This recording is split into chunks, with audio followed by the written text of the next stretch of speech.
बलिया में मुख्यमंत्री योगी आदित्यनाथ ने जनपद को 3,638 करोड़ रुपए की सौगात दी है। बुधवार को जयप्रकाश नगर में आयोजित जनसभा में उन्होंने 144 विकास परियोजनाओं का लोकार्पण और शिलान्यास किया। सीएम ने लोकनायक जयप्रकाश नारायण की धरती को नमन करते हुए जिले में विकास की गति और तेज करने का वादा किया है।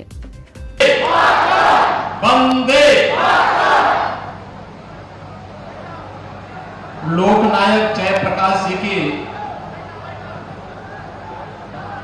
पावन धरा पर आयोजित आज के इस कार्यक्रम में इस संपूर्ण कार्यक्रम के प्रेरक और जिनके मार्गदर्शन में आज ये कार्यक्रम यहां पर संपन्न हो रहा है, अपनी सादगी, अपनी सच्चाई और ईमानदारी के लिए विख्यात जीवन पर्यंत लेखनी के माध्यम से जन चेतना का जागरण करने वाले राज्यसभा के माननीय उपसभापति आदरणीय श्री हरिवंश जी,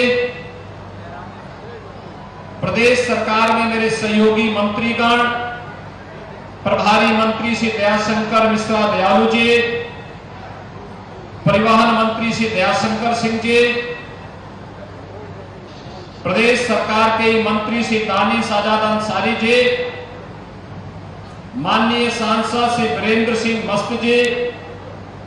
श्री रविंद्र कुशवाहा जी, श्री नीरज शेखर जी, माननीय विधायक श्रीमती केतकी सिंह जी, पूर्व सांसद श्री भरत सिंह जी,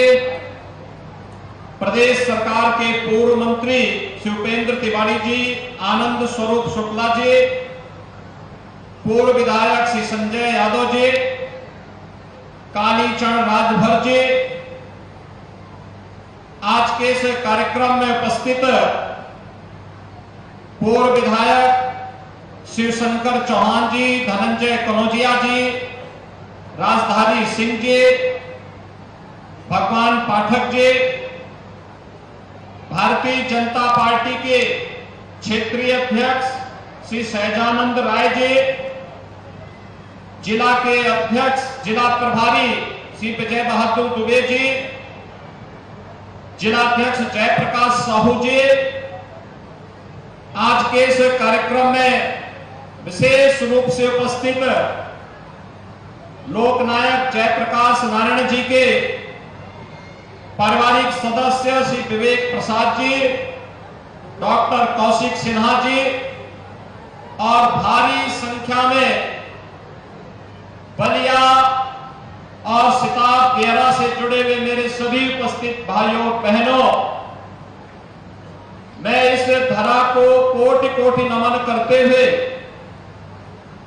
आप सबका अभिनंदन करता हूं और राज्यसभा के माननीय सभापति जी का हृदय से आभार व्यक्त करता हूं कि उन्होंने मुझे जेपी की इस धरती पर आज आने का अवसर दिया है। भाइयों बहनों, मेरे लिए आज का दिन इसलिए भी महत्वपूर्ण है, एक साथ कई कार्यों को हम इसके साथ संपन्न कर रहे हैं। आज अंतर्राष्ट्रीय योग दिवस है। अंतर्राष्ट्रीय योग दिवस के अवसर पर दुनिया के 180 देश भारत के ऋषि परंपरा के प्रति कृतज्ञता ज्ञापित कर रहे हैं। संयुक्त राष्ट्र संघ में भारत के यशस्वी प्रधानमंत्री जी स्वयं इसका नेतृत्व कर रहे हैं और एक ऋषि के द्वारा, एक संत के द्वारा इस गांव में जिस चिकित्सालय की नींव रखी गई थी, आज उस चिकित्सालय को हम लोगों ने यहां पर न केवल उसके सुंदरीकरण के और विस्तार के कार्यक्रम को आगे बढ़ाया है, बल्कि हेल्थ एटीएम को भी यहां शुभारंभ करके स्वर्गीय लोकनायक के उन सपनों को जिन्होंने अपने अंतिम दिनों में कामना की थी कि चिकित्सालय उनके गांव में उनकी धर्म पत्नी, उनकी सौधर्मणी श्रीमती प्रभावती जी के नाम पर समर्पित हो। आज मुझे बताते हुए प्रसन्नता है कि प्रदेश सरकार ने श्रीमती प्रभावती जी के नाम, देवी जी के नाम पर इस हॉस्पिटल का न केवल नामकरण किया है बल्कि इसके विस्तारीकरण और आधुनिकीकरण के कार्यक्रम को भी आगे बढ़ाया है। भाइयों बहनों, स्वास्थ्य की बेहतर सुविधाएं लोगों को मिले, संत सेवादास जी ने जो कार्य यहां प्रारंभ किया था, उनकी स्मृतियों को नमन करता हूं। जयप्रकाश जी को और उनकी सौधर्मणी श्रीमती प्रभावती देवी जी को उनकी स्मृतियों को नमन करते हुए विनम्र श्रद्धांजलि अर्पित करता हूं। और संत सेवादास जी ने जहां पर इस हॉस्पिटल का शुभारंभ किया था, उस खंडहर को फिर से नए सिरे से एक वेलनेस सेंटर के रूप में स्थापित किया जा सके, इसके बारे में आयुष विभाग और विभाग के प्रभारी मंत्री स्वयं यहां पर हैं, वे चिंता करेंगे, जिससे जयप्रकाश जी और एक संत सेवादास जी ने जो कार्य आज से 50 वर्ष पहले इस गांव में प्रारंभ किया था, उस कार्य को एक नए सिरे से स्थापित करके नई पीढ़ी को हम एक नई प्रेरणा प्रदान कर सके। भाइयों बहनों, ये गांव का सौभाग्य है। आज अनेक कार्यक्रम यहां पर गांव में हुए हैं और वास्तव में इसकी प्रेरणा सिताब देहरा में मैं आऊं, इसके लिए माननीय हरवंश सिंह जी ने मुझे इसके लिए कहा कि आप वहां आएंगे, अच्छा लगेगा। और भाइयों बहनों, आज मेरा सौभाग्य है कि मुझे आज यहां पर आने का सौभाग्य प्राप्त हुआ है। मैं यहां देख रहा हूं, वास्तव में आज से 25, 30 साल, 40 साल पहले जो गांव मां गंगा और मां सरयू के संगम के तट पर बसा था, वह गांव जो कभी अभिशाप माना जाता था, अब मैं आपको इस बात के लिए आश्वस्त करने के लिए जा रहा हूं, वाटरवे नंबर 1 शुरू हो चुका है हल्दिया से वाराणसी के बीच। मैं यहां के किसानों से कहूंगा, आप सब्जी उत्पादन का काम करिए, आपकी सब्जी, आपकी दाल, आपके द्वारा उत्पादित की गई कोई भी वस्तु होगी, उसको प्रदेश, देश और दुनिया के मार्केट में पहुंचाने का कार्य राज्य सरकार करेगी। उसके लिए कोल्ड स्टोरेज बनाने का कार्य हो, मंडी बनाने का कार्य हो, या फ्लोटिंग जेटी बना करके यहां से वाटरवे के माध्यम से पूर्वी बंदरगाह से जोड़ने या वाराणसी तक पहुंचाने के लिए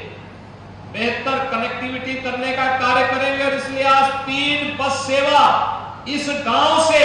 उत्तर प्रदेश परिवहन निगम ने अभी माननीय उप सभापति जी के कर कमलों से शुभारंभ किया है। और हम इस बात के लिए आश्वस्त करने के लिए आ रहे हैं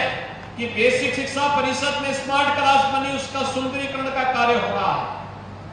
लेकिन अभी यहां पर स्वर्गीय चंद्रशेखर जी ने जेपी के निर्देशन पर जो कार्य प्रारंभ किया था, एक साथ कितने महापुरुषों को आज हम एक साथ करके लेके चल रहे हैं। संत सेवादास जी की प्रेरणा, उनका आशीर्वाद, लोकनायक जयप्रकाश जी की जन्मभूमि में आकर के स्वयं हम कृतज्ञता महसूस कर रहे हैं। और उत्तर प्रदेश के जननायक के रूप में देश और दुनिया के अंदर जिन्होंने बलिया को एक नई पहचान दी थी, स्वर्गीय चंद्रशेखर जी की स्मृतियों को भी प्रणाम करने का एक अवसर हम सबको प्राप्त होगा। श्रीमती प्रभावती देवी जी के नाम पे जो इंटर कॉलेज बना है, उसके पुनरुद्धार के कार्यक्रम को भी राज्य सरकार प्रारंभ करने जा रही है। उसके लिए अतिरिक्त धनराशि की स्वीकृति भी राज्य सरकार ने प्रदान की है, जिससे अच्छा विद्यालय बने, यहां के बच्चे पढ़ सके, यहां के प्रोडक्ट को हम प्रदेश, देश और दुनिया के मार्केट तक पहुंचा सके, यहां के किसानों को, यहां की माताओं को, यहां की बहनों को, यहां के नौजवानों को रोजगार के ढेर सारे अवसर प्राप्त हो सके। इन सभी कार्यक्रमों को एक साथ आगे बढ़ाने का कार्य किया जा रहा है। और आज का दिन इसलिए महत्वपूर्ण है, भाइयों बहनों, आज अंतर्राष्ट्रीय योग दिवस है, 21 जून की तिथि है। आज के बारे में कहा जाता है कि इस धरती पर सूर्य की किरणें सर्वाधिक समय तक रहेंगी, यानी सबसे बड़ा दिन। आज दिन में आपने देखा होगा, आप कहीं धूप में खड़े होते हैं तो आपकी परछाई भी आपको नहीं दिखाई देती। सूर्य सीधे दिन भर आपने देखा कितना शांतपूर्ण तरीके से सूर्य, यानी दिन सबसे अधिक प्रकाश होने का मतलब सबसे अधिक विकास की प्रक्रिया के साथ जोड़ने का अवसर, सबसे अधिक ज्ञान के प्रकाश को आगे बढ़ाने का अवसर, विकास की प्रक्रिया के साथ जुड़ने का अवसर और विकास की प्रक्रिया के साथ जुड़ने का यह अवसर आज जो हम सबको आजादी के अमृत काल के प्रथम वर्ष में प्रधानमंत्री मोदी जी की प्रेरणा से प्रदेशवासियों को, देशवासियों को प्राप्त हो रहा है, उसका लाभ आज यहां पर इस गांव में राज्यसभा के माननीय उपसभापति आदरणीय श्री हरिवंश जी के प्रेरणा से इस गांव को भी आज वो लाभ प्राप्त हो रहा है। मैं तो आज आप सबको इसी बात के लिए आश्वस्त करने के लिए आया हूं कि भाइयों बहनों,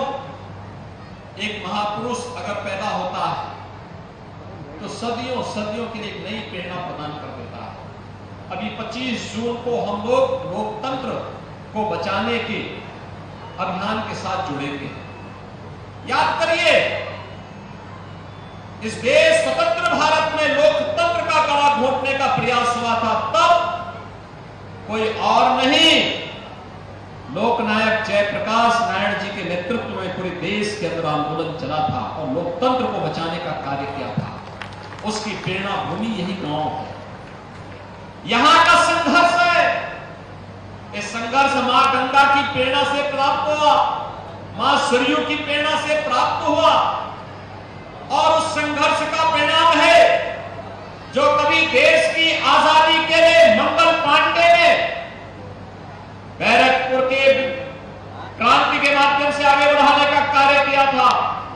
जिसे आजादी की लड़ाई में चित्तू पांडे ने आगे बढ़ाने का कार्य किया था, जिसे जब लोकतंत्र का गला घोटने का कार्य हो रहा था उस समय एक नया संजीवनी देने का कार्य लोकनायक ने किया था और जिसे अपनी बेबाक भाषणों के माध्यम से स्वर्गीय चंद्रशेखर जी ने जो नई दिशा दी थी, आज वही नई दिशा देने के लिए इसी माटी के लाल राज्यसभा के माननीय उपसभापति श्री हरिवंश सिंह जी की प्रेरणा से हम सब इस गांव में आए हैं। इस गांव को नजदीक से देखने का अवसर प्राप्त हुआ है, यहाँ के संघर्षों को समझने का अवसर प्राप्त हुआ है और इतनी देर तक इस कार्यक्रम के साथ जुड़ने का अवसर भी प्राप्त हुआ है। भाइयों बहनों, में इस अवसर पर आज लगभग 3700 करोड़ रुपए के विभिन्न परियोजनाओं को भी यह मंच बलिया वासियों को समर्पित कर रहा है। मैं आप सबको इसके लिए बधाई देता हूं। देखिए, हमारे जो जनप्रतिनिधिगण हैं, माननीय सांसद, माननीय विधायक, मंत्रीगण, ये लोग कितनी मेहनत करते हैं, एक योजना को आपके जनपद में लेके आते हैं, विकास की प्रक्रिया के साथ जनपद को जोड़ते हैं। कहीं सड़क की परियोजना जुड़ेगी, कहीं पेयजल की परियोजना जुड़ेगी, कहीं हॉस्पिटल की जुड़ेगी, कहीं टेक्निकल एजुकेशन की जुड़ेगी, कहीं शिक्षा की जुड़ेगी, कहीं रोजगार की जुड़ेगी और ये समग्र विकास की जो योजनाएं आगे बढ़ रही हैं, आज बलिया उसके साथ जुड़ रहा है। और अभी हम बहुत शीघ्र फिर आने वाले हैं, बलिया में मेडिकल कॉलेज के कार्य का शुभारंभ भी होना है।